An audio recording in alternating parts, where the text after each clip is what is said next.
Hey there, Alex here. It's been about 2 years since I last reviewed the LG V30. Back then, it was actually a really impressive phone, even compared to the Galaxy Note 8. Of course, since then, Samsung has pulled ahead quite a bit, while LG sort of went down a slightly weirder path. But anyway, we are not here to talk about that. We are here to talk about the LG V30 and how it's holding up. So let's get started. First of all, this is still such a good-looking hardware, even compared to newer phones. It has a simple and elegant design.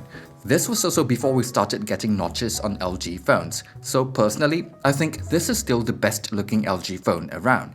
Anyway, the hardware of the phone was pretty good for a flagship phone back then. While the processor is pretty standard, it came with an impressive set of additional features. So other than the basic stuff like wireless charging and IP68 water and dust resistance, it also has a headphone jack with a quad DAC. It has an additional military standard 810G rating for added durability, it has a micro SD card slot, and it was one of the first Android phones to get really good haptics. So in terms of how the hardware is holding up, I would say that it's pretty good.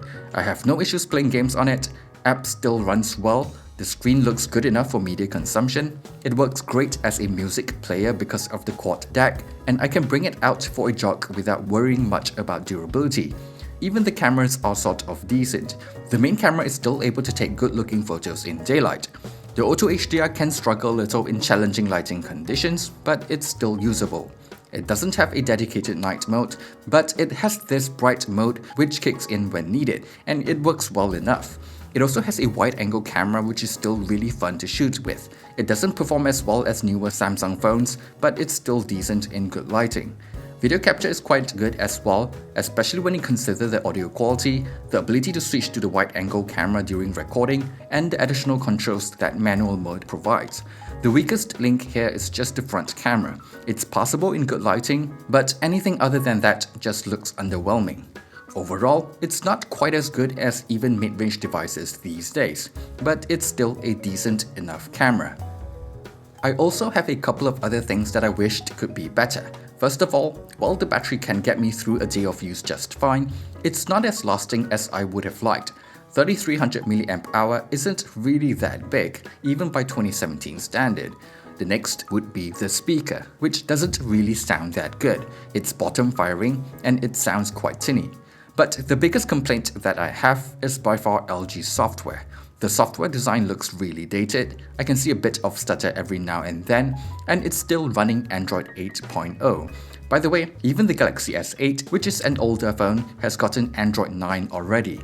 It's still usable for sure, and after putting a launcher on it, it's still a decent experience. But considering that even the V50 software still looks about the same, it just shows you how little LG cares about software. Anyway, despite all that, the V30 still has a lot of good stuff going for it, and it's good enough that I could see myself using this as my main phone if I really have to, which of course isn't that big of a surprise since this is pretty much a cousin to the Pixel 2 XL, and that's a phone that I think is still really nice to use. We haven't even gotten to the best part yet, which is price. LG phones typically depreciate pretty quickly, so if you shop around a little, it's probably not that hard to find a good deal for it. For example, I got this pre-owned V30 imported from Korea on an online shopping site for under 200 Singapore dollars.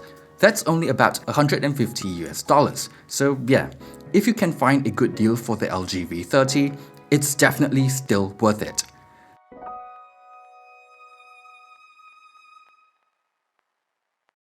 Thanks for watching this quick revisit of the LG V30. If you've enjoyed it, be sure to leave a like and subscribe to the channel for more content in the future. Thanks again, and see you guys on the next one.